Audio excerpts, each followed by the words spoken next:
Hello, students. This is video number 1 of a new chapter, Waves. Waves के साथ आप बहुत फेमिलियर भी हो, वेरी फेमिलियर वर्ड ये लगता है वेव्स। आप देख भी चुके हो, लेकिन उसको हम थोड़ा और बेटर लेवल पे अंडरस्टैंड करेंगे फिजिक्स के पॉइंट ऑफ व्यू से, उसको टेक्निकल पॉइंट ऑफ व्यू से ज़रा अंडरस्टैंड करने की कोशिश करेंगे इस चैप्टर में। और देखो हम क्या, पहली बात ये वेव मोशन या वेव होती क्या है। Wave motion is a kind of disturbance which travels through a medium.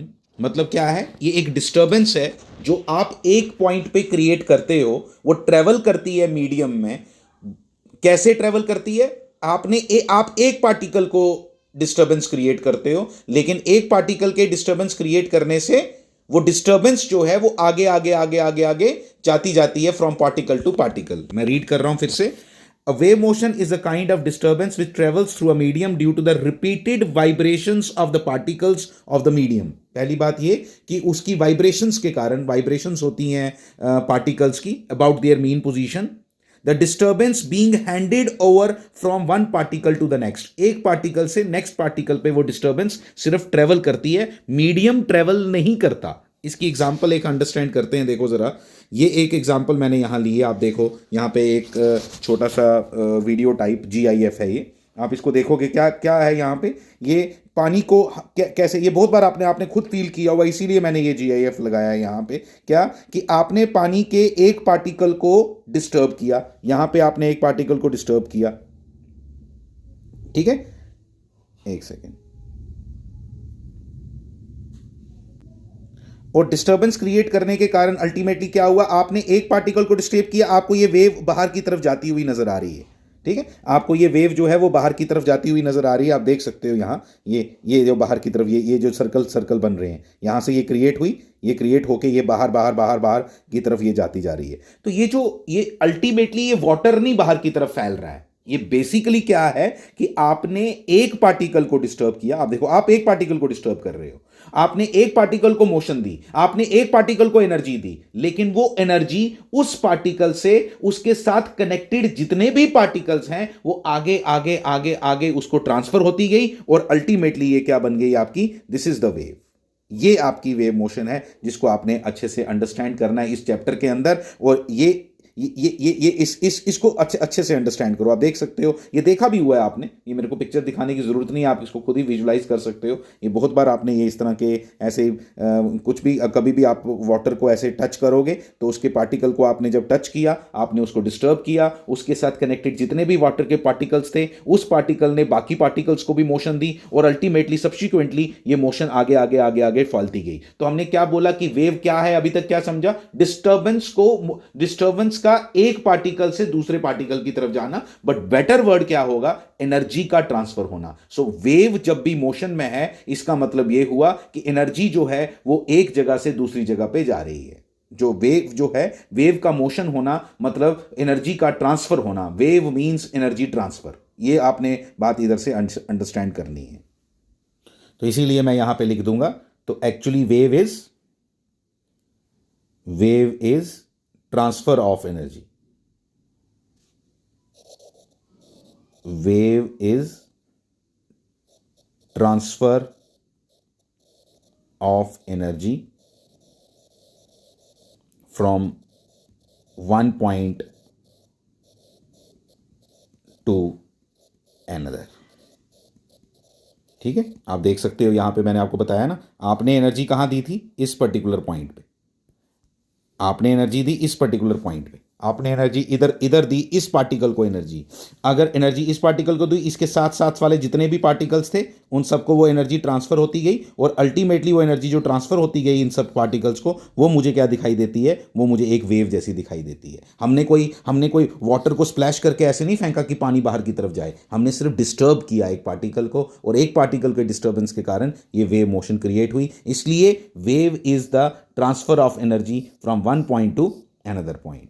आगे बढ़ते हैं, एक और एग्जांपल इसकी, एक और एग्जांपल बताता हूं। आप बहुत बार आप क्या करो घर में, आप एक दीवार के साथ फील करो, इसको घर में करने की भी जरूरत नहीं होती, अगर आप इसको फील कर पाओ तो। एक रोप को ऐसे अटैच कर दो, और एक रोप को अटैच करने के बाद इस जगह से आप पकड़ लो अपने हाथ से, और उसको अप एंड डाउन मोशन दो। उसको अप एंड डाउन मोशन दो। तो जब उसको अप एंड डाउन मोशन देते हो तो बहुत बार आपने देखा होगा उसकी ऐसे ऐसे ऐसे करके उसके अंदर एक वेव्स क्रिएट होंगी, एक डिस्टर्बेंस क्रिएट होगी, एक डिस्टर्बेंस क्रिएट होगी आप जब भी उसको इस तरह से ऊपर नीचे की तरफ करोगे। अल्टीमेटली क्या हुआ कि आपने आपने क्या किया, आपने इस स्ट्रिंग को इस तरह से फील करो, इस स्ट्रिंग को ऐसे मान लो कि ये बहुत से पॉइंट से बना हुआ है, ये बहुत से पॉइंट से बना हुआ है। और जब ये बहुत से पॉइंट से बना हुआ है तो आपने डिस्टर्बेंस किसको किया, जिस जिस पार्टिकल को आपने हाथ में पकड़ा हुआ था। ठीक है, अल्टीमेटली वो वेव जैसी कैसे बनी, वो एनर्जी यहां से यहां कैसे ट्रांसफर हुई, हमें तो पूरा हिलता हुआ दिखाई दिया। हमने तो इस पार्टिकल को नहीं हिलाया था लेकिन ये भी हिला। कैसे, हमने इस पार्टिकल को ऊपर या नीचे ऐसे ऐसे करके हमने मोशन दी, अल्टीमेटली उसके कारण ये भी हिला, उसके कारण ये भी हिला। और थोड़ी थोड़ी टाइम लैग के बाद, ठीक है, थोड़ी देर के बाद यहां पहुंचा, थोड़ी देर के, वो अल्टीमेटली यहां से एनर्जी जो आगे की तरफ ट्रांसफर हो रही है वो डिपेंड किस पे करेगी, वो तो मीडियम की प्रॉपर्टी है कि भाई कितनी तेजी से आगे की तरफ बढ़ेगा, वो तो मीडियम की प्रॉपर्टी है। वो रोप जितनी ज्यादा टाइट पकड़ोगे, जैसे आगे आगे आएगा, आगे ये हमने सब पढ़ना है, इसको हम वेव वेलोसिटी बोलेंगे। क्या बोलेंगे, वेव वेलोसिटी। जब एनर्जी का आगे का ट्रांसफर होना, एनर्जी आगे कितनी तेजी से ट्रांसफर होती है, इसको हम क्या बोलते हैं, we call it wave velocity, कि वेव की वेलोसिटी क्या है। तो बेसिकली वेव वेलोसिटी हम बोलेंगे, लेकिन आपके माइंड में क्या क्या समझ आना चाहिए कि बेसिकली क्या हो रहा है, basically energy is transferring from one point two another point. इसलिए जब आप वेव मोशन देते हो, इसकी और भी मैं वीडियोस आपको दिखाता हूं, आपको ज़्यादा क्लैरिटी आएगी इससे।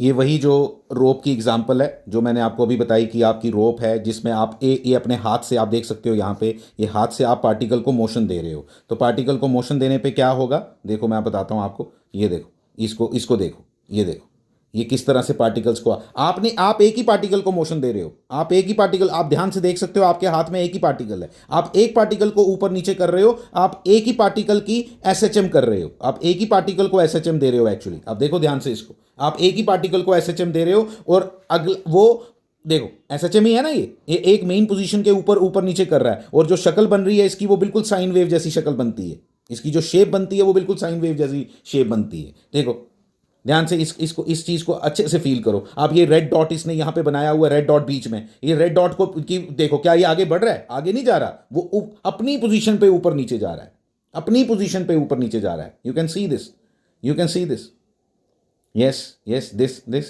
देखो देखो देखो, इसकी बिल्कुल लीनियर एसएचएम है। जो आपका रेड रेड जो आपका डॉट है बीच में, उसकी बिल्कुल लीनियर एसएचएम है, बिल्कुल लीनियर एसएचएम है। ये आपने इधर से फील करना है, तब जाके हम इस वेव मोशन को अच्छे से अंडरस्टैंड कर पाएंगे कि आप यहां पे बेसिकली क्या कर रहे हो। आप सिर्फ एक ही पार्टिकल को मोशन देते हो, आप एक पार्टिकल को मोशन देते हो, लेकिन लेकिन वो सब्सटीक्वेंटली आगे आगे आगे अपनी एनर्जी को ट्रांसफर करता जाता है। वो कितनी तेजी से एनर्जी आगे ट्रांसफर करता है, उसी चीज को हम वेव मोशन कहते हैं। तो ये छोटी सी बात आपको मैंने समझाई, ठीक है। आपको दो तीन एग्जांपल भी दे दी। ये जैसे स्ट्रिंग वाली एग्जांपल है, ये जो आपको दिखा रहा हूँ यहाँ पे डॉट्स, ये बेसिकली आपके स्ट्रिंग के पार्टिकल्स हैं जो मैं आप ऊपर आपके साथ डिस्कस भी कर रहा था, ठीक है। यही जो मैं ऊपर यहाँ पे ये आपके साथ डिस्कस कर रहा था, ये पार्टिकल, ये बेसिकली वही दिखा रहा है यहाँ पे, और कुछ नहीं है। देखो देखो ध्यान से एक एक चीज़। मैं तो चाहता हूँ कि आप इसको अच्छे से देख के रखो कि आपको इसका फील आए। यहाँ पे मैंने आपको इसका वाटर का एग्जांपल दिया, यहाँ पे नीचे मैंने आपको स्ट्रिंग की एग्जांपल दी। Consider this as a string, ठीक है। स्ट्रिंग के ये पार्टिकल्स दिखाए हैं जो बिल्कुल क्लोज होते हैं, लेकिन ये दूर सिर्फ आपको डिमॉन्स्ट्रेट करने के लिए ऐसे दिखाया है। स्ट्रिंग में ऐसे कोई पार्टिकल आपको नजर नहीं आते बिल्कुल भी, ठीक है। डिफरेंट टाइप्स ऑफ वेव्स की बात करें तो तीन तरह की वेव्स हमने पढ़नी है अपने पूरे सिलेबस के अंदर, 11th और 12th को कंबाइन करके, जिसमें 11th के अंदर हम लोग सिर्फ पढ़ने वाले हैं मैकेनिकल वेव्स के बारे में। मैकेनिकल वेव्स वो वेव्स होती हैं which require medium for the travel, मतलब जिनको चलने के लिए उस मीडियम की ज़रूरत पड़ेगी पड़ेगी। मतलब वैक्यूम के अंदर ये ट्रैवल नहीं कर सकते, जिसमें जिसमें मेन एग्जांपल आपकी साउंड वेव्स हैं। तो sound can not travel in vacuum, क्योंकि उसको चलने के लिए क्या चाहिए होता है, medium, because it is a mechanical wave, ठीक है। फिर उसके बाद नॉन मैकेनिकल वेव्स हमने 12th क्लास में पढ़नी है, और नॉन मैकेनिकल वेव्स को मीडियम नहीं चाहिए होता चलने के लिए। जो आपकी नॉन मैकेनिकल वेव्स हैं उसकी सिंपल एग्जांपल है, जो एनर्जी हम रिसीव करते हैं from sun, it is in the form of electromagnetic waves. Electromagnetic waves को चलने के लिए कोई भी मीडियम नहीं चाहिए होता, तो इसलिए उसको हम क्या बोलते हैं, उसको हम बोलते हैं नॉन मैकेनिकल वेव्स। और ईएम वेव्स उसकी एक एग्जांपल है, ईएम वेव्स उसकी एग्जांपल है नॉन मैकेनिकल वेव्स की, ठीक है। और मैटर वेव्स वो वेव्स हैं जो आपके माइक्रोस्कोपिक पार्टिकल्स हैं, बहुत छोटे छोटे पार्टिकल्स हैं, इलेक्ट्रॉन्स, प्रोटॉन्स, न्यूट्रॉन्स के साथ, जो when they are in motion तो वो एक वेव्स उनके साथ एसोसिएटेड रहती हैं। ये भी हमने पढ़ना है क्लास 12th के अंदर, कोई बहुत ज़्यादा डेप्थ इसमें अभी रिक्वायर्ड नहीं है, लेकिन हमने जो पढ़ना है उसमें आएंगी आपकी मैकेनिकल वेव्स। मैकेनिकल वेव्स फिर फर्दर क्लासीफाई की जाती हैं। मैकेनिकल क्या, फिर वेव्स की classification on the basis of the wave motion. फिर दो टाइप्स की वेव्स हमने पढ़नी है, longitudinal waves and transverse waves. वो on the basis of the wave motion है कि वेव की मोशन के हिसाब से, कि डायरेक्शन ऑफ वेव मोशन किस तरह से पार्टिकल है उसका आपस में रिलेशन है, उसके बेसिस पे हम ट्रांसवर्स और लॉन्गिट्यूडनल वेव्स के बारे में पढ़ेंगे, जो ज़्यादा इंपॉर्टेंट है। यहाँ पे आपने सिंपल इस टॉपिक के अंदर ये याद रखना है कि मैकेनिकल वेव्स वो हैं जिनको मीडियम चाहिए होता है ट्रेवल करने के लिए। एग्जाम्पल इज स्ट्रिंग वेव्स, ये जो मैंने अभी वाटर की वेव्स आपको बताई वो भी उसी के अंदर आ गई। फिर उसके बाद साउंड वेव्स इसकी बेस्ट एग्जांपल है। आप बोल सकते हो कि ये सब मैकेनिकल वेव्स हैं, इनके वैक्यूम में ट्रेवल नहीं कर सकती because they require a medium to travel. फिर आपका नॉन मैकेनिकल वेव्स, ये वो वेव्स हैं जिनको मीडियम नहीं चाहिए होता ट्रेवल करने के लिए। इसकी एग्जाम्पल्स हैं आपकी EM waves, the energy received by us from sun is is the example of non mechanical wave. और मैटर वेव्स के बारे में कोई ज़्यादा बात नहीं करनी, आपने बोलना है कि जो आपके इलेक्ट्रॉन्स प्रोटॉन्स जब मोशन में होते हैं उनके साथ जो एसोसिएटेड वेव्स होती हैं उनको हम मैटर वेव्स बोलते हैं, जिसको हम लेटर ऑन बड़ी डिटेल में बात करने वाले हैं, लेकिन क्लास 12th के अंदर। लॉन्गिट्यूडनल और ट्रांसवर्स वेव्स को समझने के लिए ये दो मैंने छोटे छोटे GIF बनाए हैं, आप इन पे ध्यान देना ज़रा प्लीज़। क्या है ये ट्रांसवर्स वेव्स को पहले मैं बात करता हूं। ट्रांसवर्स वेव्स वो हैं जिसके अंदर आपने अभी तक जो अंडरस्टैंड किया उसके अंदर हमने ये अंडरस्टैंड किया, आप जरा मेरी बात ध्यान से सुनोगे। इसके अंदर हमने ये अंडरस्टैंड किया कि आपका जो, मैं एक मिनट, हाँ यस, जो पार्टिकल्स हैं ना आपके, हम पार्टिकल को मोशन देते हैं और मोशन आगे बढ़ती है। वो मोशन पार्ट मतलब वही पार्टिकल जो है वो आगे वाले पार्टिकल को मोशन देता है, फिर वो आगे वाले पार्टिकल को मोशन देता है, फिर वो आगे वाले पार्टिकल को ये वाला पार्टिकल इसको कितनी जल्दी मोशन देता है वो मीडियम की प्रॉपर्टी है, और उसी को हम वेलोसिटी ऑफ वेव कहते हैं। वो मीडियम की प्रॉपर्टी है कि कितनी तेजी से वो अपनी एनर्जी को आगे ट्रांसफर कर पाता है। ठीक है, it depends upon the medium and properties of medium. ठीक है, तो ये बात मैंने आपको बतानी थी। अब इसमें समझने वाली बात ये है कि जब आप पार्टिकल को मोशन देते हो ना, देखना अंडरस्टैंड करते हैं जरा इसको। जब आप पार्टिकल को ऊपर नीचे मोशन देते हो ऐसे, ये पार्टिकल की मोशन है, मतलब इस पार्टिकल को आप कौन सी मोशन देते हो, SHM। आप जिस पार्टिकल को मोशन देते हो आप SHM देते हो, और वो अगर SHM, जो आप जिस पार्टिकल को आप SHM दे रहे हो, अगर वो SHM perpendicular to the motion of the wave हुआ, तो वेव कहां आगे आगे की तरफ बढ़ रही है। अगर वेव मोशन जो है, मतलब एनर्जी की जो मोशन है, वो अगर इस तरफ है और पार्टिकल की मोशन उसके परपेंडिकुलर है, तो वो होगी आपकी ट्रांसवर्स वेव। लेकिन अगर ऐसा केस हो कोई जिसके अंदर आप पार्टिकल को मोशन दे रहे हो, कौन सी वाली, हॉरिजॉन्टली, और वेव भी जा रही है हॉरिजॉन्टली, तो उसको बोलेंगे कौन सी मोशन, उसको बोलेंगे लॉन्गिट्यूडनल वेव और लॉन्गिट्यूडनल मोशन। आप इसको जरा ध्यान देना। ये यहाँ पे मैंने जो आपके GF बनाए थे मैं उसको आपको दिखाता हूँ जरा अच्छे से, आप देखना इसको। देखो, आप देखो इसको, देखो फर्स्ट ट्रांसवर्स वेव वाले को देखो, उसके हाथ को जरा ध्यान दो, हाथ पे ध्यान दो, हाथ पे ध्यान दो, हाथ कैसा जा रहा है उसका, ऊपर नीचे। हाथ कैसे जा रहा है, ऊपर नीचे। देखो,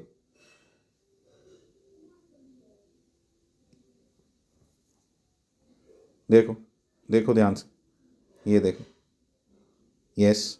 वेव कहाँ जा रही है, वेव कहाँ बढ़ रही है, वेव आगे की तरफ बढ़ रही है। पहले ट्रांसवर्स पे ध्यान दो, बस ट्रांसवर्स वेव पे ध्यान दो पहले। वेव आगे की तरफ बढ़ रही है, लेकिन हाथ की मोशन कैसी है, ऊपर नीचे। यानी कि जो वेव मोशन की डायरेक्शन है उससे परपेंडिकुलर है आपके पार्टिकल्स की मोशन। ये जो मैंने आपको ऊपर दिखाया था GF, ये वाला, ये इसमें भी यही है। आप देखो, ये भी ट्रांसवर्स वेव है। ट्रांसवर्स वेव की आपको ज़्यादा एग्जाम्पल्स मिल जाएंगी, ट्रांसवर्स वेव की आपको ज़्यादा एग्जांपल्स मिल जाएंगी। मैं आपको ये भी बता देता हूं, आप देखो, देखो, देखो पार्टिकल की मोशन। हाथ को देखो, हाथ पूरा SHM कर रहा है आपका। आपका हाथ SHM करने का मतलब हुआ कि जो जो पार्टिकल हाथ के साथ अटैच्ड है, वो जो जो पार्टिकल हाथ के साथ अटैच है वो क्या कर रहा है, वो आपका सिंपल हार्मोनिक मोशन कर रहा है, और जो आगे वाले पार्टिकल हैं वो उससे सिंपल हार्मोनिक मोशन ले रहे हैं, या वो वाला पार्टिकल सिंपल हार्मोनिक मोशन आगे ट्रांसफर कर रहा है, और अल्टीमेटली ये वेव आगे की तरफ बढ़ रही है। तो वेव की डायरेक्शन जो है वो ये है, आगे की तरफ। वेव की डायरेक्शन जो है वो आगे की तरफ है ऐसे, पार्टिकल की मोशन इससे परपेंडिकुलर है, इसलिए ये ट्रांसवर्स वेव, ये भी ट्रांसवर्स वेव है। फिर यहाँ पे जो मैंने आपको एग्जांपल दे रहा हूँ यहाँ पे, ये भी ट्रांसवर्स वेव की एग्जांपल है। और अब लॉन्गिट्यूडनल वेव को देखते हैं ज़रा, इस लॉन्गिट्यूडनल वेव को ज़रा देखते हैं, इसको इसमें इसमें क्या चल रहा है, आओ देखते हैं। इसके इसके अंदर इसको फील करते हैं क्या हो रहा है। देखो देखो देखो, हाथ की मोशन देखो, हाथ की मोशन और वेव की मोशन बिल्कुल सेम है, आप देख सकते हो। लॉन्गिट्यूडनल वेव को देखो, ठीक है। और लॉन्गिट्यूडनल वेव में क्या देखने वाली बात और क्या है कि जब ये जैसे स्प्रिंग है ना, इसको अंडरस्टैंड करते हैं, इस स्प्रिंग के अंदर क्या हो रहा है, आप इतने पोर्शन के स्प्रिंग को क्या कर रहे हो, इतने पोर्शन स्प्रिंग को क्या कर रहे हो, कंप्रेस कर रहे हो, देख रहे हो। इसको जब कंप्रेस कर रहे हो, कंप्रेस करने के बाद यहां पे इसलिए दो पार्ट्स बनते हैं, एक कंप्रेशन बनता है और एक रेयरफैक्शन बनता है। ये ट्रांसवर्स वेव है, इसकी शक्ल ऐसी दिखती है, देखो मैं बताता हूं आपको। जो ट्रांसवर्स वेव है उसको हम इस तरह से रिप्रेजेंट कर लेंगे कि वो वेव जो है स्ट्रिंग वेव, जैसे स्ट्रिंग वेव आपको नजर आती है, उस स्ट्रिंग वेव में आपको जो वेव नजर आएगी वो इस तरह की नजर आएगी, देखो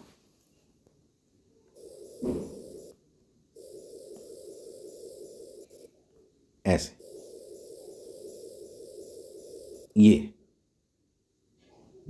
ये शक्ल है आपकी स्ट्रिंग वेव की। स्ट्रिंग में वेव ऐसे ही बनती है। यहां पे हम इस पार्टिकल को लेकिन मोशन कौन सी दे रहे हैं, इस पार्टिकल को हम मोशन दे रहे हैं एसएचएम, और आगे वाले पार्टिकल्स में भी क्या हो रहा है, एसएचएम हो रहा है। हर पार्टिकल में एसएचएम हो रहा है, हर पार्टिकल में। यही बात इसमें सबसे इंटरेस्टिंग समझने वाली है, ठीक है। अब एसएचएम वहां पे भी हो रहा है लॉन्गिट्यूडनल वेव में भी, लेकिन लॉन्गिट्यूडनल वेव में जो पार्टिकल का एसएचएम है, उस मतलब एसएचएम की जो मोशन है, एसएचएम ऐसे है तो मोशन भी ऐसी है, वेव मोशन भी आगे की तरफ है।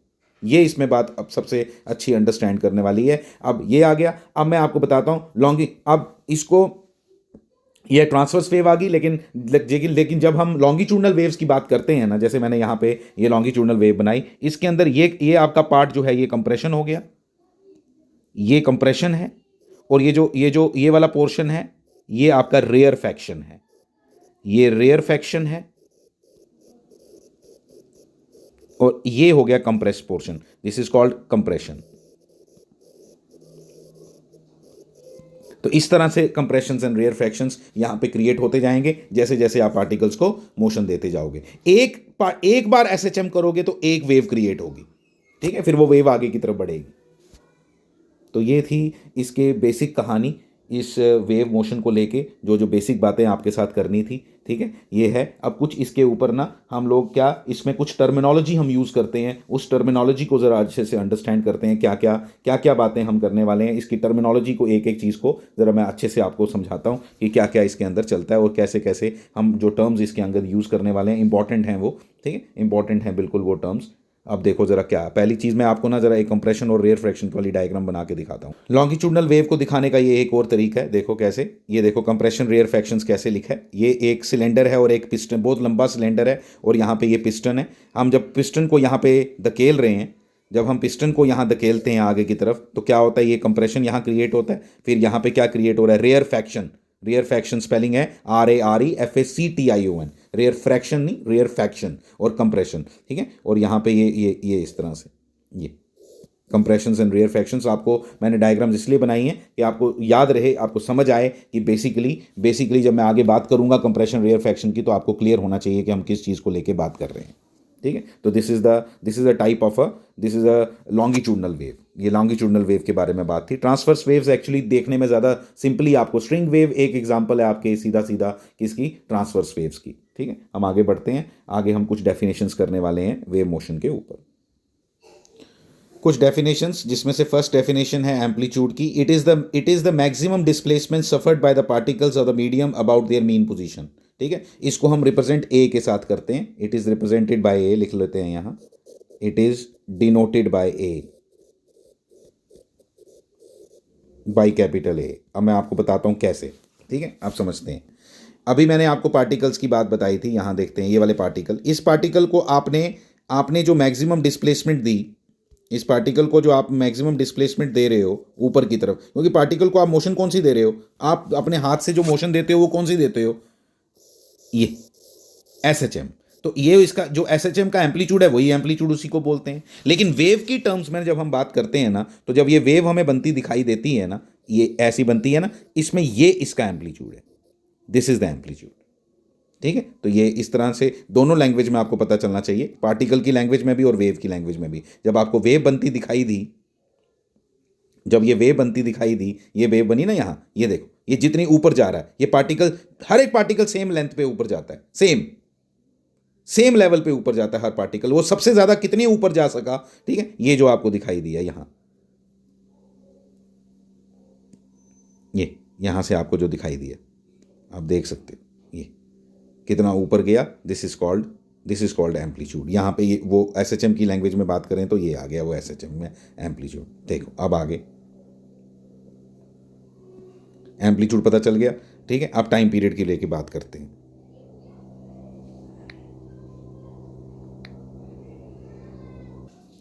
टाइम पीरियड हो गया कि जो पार्टिकल को हम एसएचएम दे रहे हैं उसको अपनी एक पूरी ऑसिलेशन ख़त्म करने में, मतलब ये पार्टिकल था आपका, उसको आपने फुल ऑसिलेशन दी ऊपर की तरफ, फिर उधर से लाया नीचे की तरफ यहाँ से, और वापस मीन पोजीशन पे। तो इसको एक साइकिल कंप्लीट करने में इस पार्टिकल को कितना टाइम लगा, और उतनी देर में एक वेव क्रिएट होती है जो आपको दिखाई देती है स्ट्रिंग के अंदर, ठीक है। ये जितनी देर में ऊपर गया, फिर नीचे आया, फिर यहाँ आया, तो इसलिए ये जो एक वेव बनने में टाइम लगता है ना, एक वेव के बनने में जो टाइम लगता है उसको हम टाइम पीरियड बोलते हैं, सेकेंड्स में मेजर करते हैं इसको ऑब्वियसली, ठीक है। लेकिन पार्टिकल की लैंग्वेज में बोलें तो क्या बोलेंगे कि इसको एक ऑसिलेशन कंप्लीट करने में, मतलब पूरी ऑसिलेशन, ऊपर गया ए तक, फिर नीचे आया, और फिर ऊपर अपने इस तरह तक गया, इसको जो कंप्लीट करने में टाइम लगा, इसको हम क्या बोलते हैं, वन टाइम पीरियड, ठीक है। Time taken to complete one full oscillation, ठीक है। पार्टिकल, हर एक पार्टिकल यहाँ पे क्या कर रहा है, हर एक पार्टिकल ऑसिलेट कर रहा है, हर एक पार्टिकल एसएचएम कर रहा है,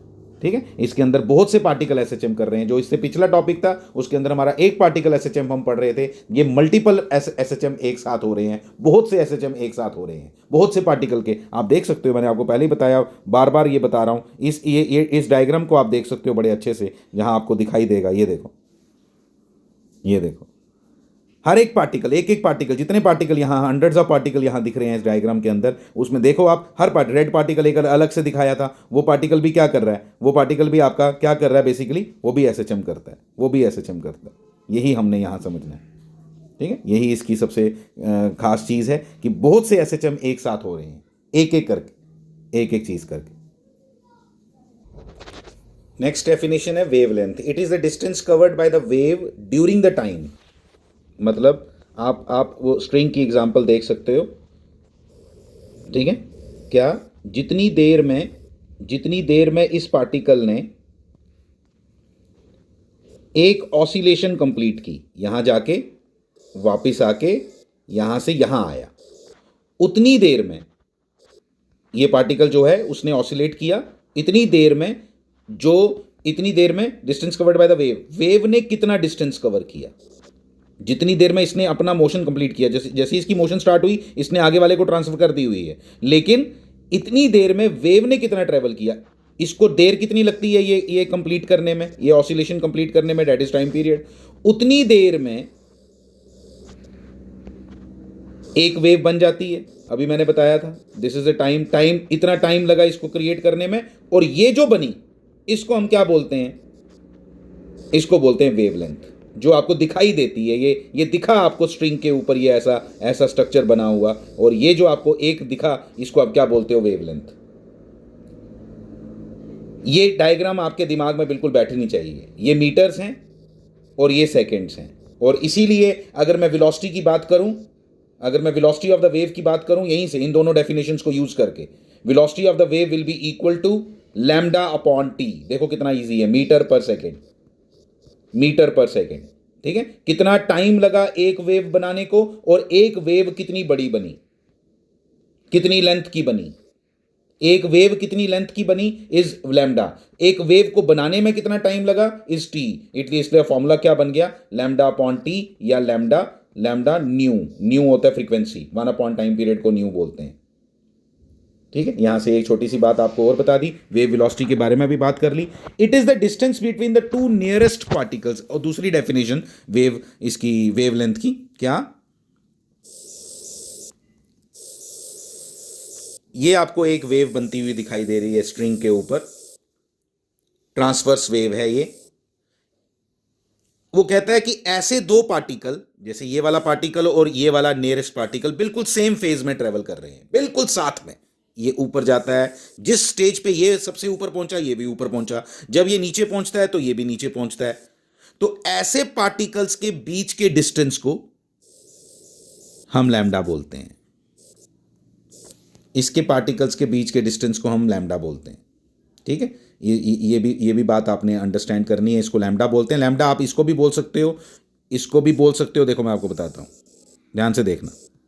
और इसको भी बोल सकते हो, ये भी लैम्डा ही है। ये मैंने ऊपर बनाया भी था आपका, ये भी लैम्डा ही है। ये वाला पार्टिकल और ये वाला पार्टिकल भी बिल्कुल फेज में ट्रेवल कर रहे हैं। फेज का मतलब सेम, फेज का मतलब हुआ सेम, एक साथ ऊपर जाते। ये और ये एक साथ नहीं जा रहे। जब ये बिल्कुल पीक पे है, ये बिल्कुल नीचे है। ठीक है, तो ये हमने इधर से अंडरस्टैंड किया। ये इस बात को आपने अंडरस्टैंड करना है कि लैम्डा क्या होता है। ये दो कंसेक्यूटिव क्रेस्ट के बीच का डिस्टेंस, दो कंसेक्यूटिव क्रेस्ट इसको बोलते हैं, हाईएस्ट पॉइंट को, क्रेस्ट के बीच का डिस्टेंस को क्या बोलते हैं, लैम्डा, यानी वेवलेंथ। या दोनों ट्रफ्स के बीच का डिस्टेंस को ट्रफ बोलते हैं ट्रांसवर्स वेव में। और अगर मैं लॉन्गिट्यूडनल वेव की बात करूं तो दो सक्सेसिव कंप्रेशंस के बीच का डिस्टेंस या दो सक्सेसिव रेयर फ्रैक्शंस के बीच के डिस्टेंस को हम क्या बोलते हैं, लैम्डा बोलते हैं। ठीक है, इतनी सी कहानी थी इसकी। लैम्डा भी हमने पढ़ लिया, वेवलेंथ के बारे में भी पढ़ लिया। ठीक है, वेव वेलोसिटी भी मैंने आपको बता दिया। तो ये बेसिक और भी बहुत सी डेफिनेशंस हैं, लेकिन ये बेसिक थी जो इंपॉर्टेंट थी इस फर्स्ट वीडियो के अंदर, इंपॉर्टेंट थी कवर करना, वो सब मैंने यहाँ बता दिया। सब्सिक्वेंटली जैसे जैसे हम आगे बढ़ते जाएंगे हम ये सब चीज़ें डिस्कस करेंगे। ठीक है, वेव मोशन की एक और डायग्राम थी मेरे पास, GIF थी, वो देख लो आप। ये देखो, आप देख सकते हो इसको, ये इधर से भी कुछ अंडरस्टैंडिंग डेवलप कर सकते हो आप। क्या ये जो फर्स्ट ग्रीन वाला पार्टिकल आप देख रहे हो, ये फर्स्ट ग्रीन वाला पार्टिकल जो आप देख रहे हो, ये जो ऊपर नीचे जा रहा है, कौन सी मोशन है इसकी, SHM। ये भी अच्छी डायग्राम थी। ठीक है, इसके अंदर और भी आप पार्टिकल्स देख सकते हो। ये ग्रीन पार्टिकल, हर पार्टिकल क्या कर रहा है, SHM कर रहा है। पूरी वेव को नहीं देखना है एक साथ, एक पार्टिकल को किसी पे फोकस करो और आप देख सकते हो उसकी मोशन कैसी है। उसकी मोशन ऐसे है, ऐसे ऐसे, ऊपर नीचे ऊपर नीचे ऊपर नीचे ऊपर नीचे, यानी कि लीनियर SHM है।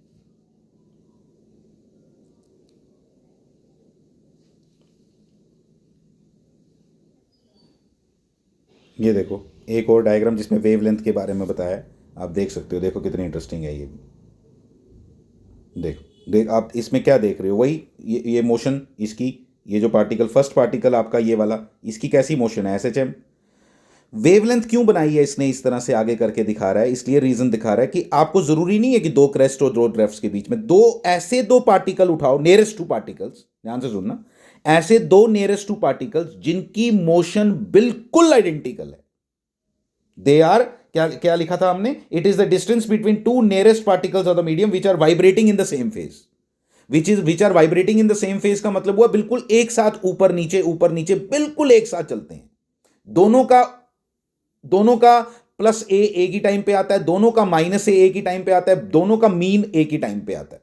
तो ये वो बता रहा है। तो मतलब इस जरूरी नहीं है, देखो देखो, किसी भी पार्टिकल के साथ शो कर सकते हैं, किसी भी पार्टिकल के साथ। तो इसको कहते हैं वेवलेंथ। ठीक है, और वेवलेंथ और टाइम पीरियड को मैंने आपको बताया अंडरस्टैंड करने का, क्या क्या फिनोमिना बताया आपको, क्या बताया, देखो ये बात ज़रूर अंडरस्टैंड करना जो मैं अभी आपको बताऊंगा। ये क्या कि ये बड़ी इंपॉर्टेंट बात है और ये हमेशा याद रखना, ये इवन आपकी क्लास 12th में काम आएगी। एक वेव को बनने में कितना टाइम लगा, ये एक वेव बनी है, जिसको बनने में कितना टाइम लगा, इस टाइम पीरियड। इसको बनने में कितना टाइम लगा, इस टाइम पीरियड। और इसको बनने में टाइम लगा मतलब क्या कि इसको बनने में कितना टाइम लगा है, अगर पार्टिकल की लैंग्वेज में बोलें तो इस पार्टिकल को पूरा ऑसिलेट करने में कितना टाइम लगा। ये पूरा ऑसिलेशन आपको मालूम है, ऐसे ऐसे ऐसे, ठीक है, जैसे हम बनाते थे पहले। इसको SHM, इसमें एक SHM नहीं है, इसमें मल्टीपल SHM है। यहाँ पे ये वाला पार्टिकल भी SHM कर रहा है, ये वाला पार्टिकल भी। आपने अपने हाथ से किसको करवाया, इसको, लेकिन आगे इसने ट्रांसफर किया, आगे आगे आगे, इसीलिए वो वेव बनी, इसीलिए आगे आगे आपकी एनर्जी प्रोपोगेट करी। ठीक है, तो ये आ गया आपका यहां से। और फिर ये जो है this much is time period. आप sorry this is called lambda wavelength. ये वेवलेंथ, एक वेव की लेंथ, एक वेव की लेंथ को क्या बोलते हैं, वेवलेंथ। और ये आ गया आपका time period. Reciprocal of time period is called frequency. Number of time taken to complete one wave is called is called time period, and number of waves in 1 second, 1 second में कितनी waves बनी उसको हम क्या बोलेंगे, frequency. ठीक है, और एक हो गया, देखो ये भी बड़ा इंटरेस्टिंग है, 1/λ। 1/λ को बोलते हैं वेव नंबर। क्या बोलते हैं, वेव नंबर। वेव नंबर पता क्या होता है, ध्यान से सुनना, 1/λ को हम वेव नंबर बोलते हैं। And what is wave number, 1/λ को हम वेव नंबर हो गया 1 मीटर में कितनी वेव्स बनी। 1 मीटर ऐसा यूनिट्स में अगर मैं बात करूं तो 1 मीटर में कितनी वेव्स बनी इज वेव नंबर। ध्यान से अंडरस्टैंड करना है। एक वेव कितने मीटर की है, कितनी लेंथ है उसकी, इज वेव लेंथ। 1 मीटर के अंदर, 1 मीटर स्ट्रिंग आपने ली है और आप वेव्स क्रिएट कर रहे हो, तो 1 मीटर के अंदर कितनी वेव्स बन गई, 10 बन गई, 20 बन गई, 5 बन गई, दैट इज वेव नंबर। तो reciprocal of wave length is wave number, reciprocal of time period is called frequency. ये दो बातें और आपको इसके साथ बताई। Thank you very much.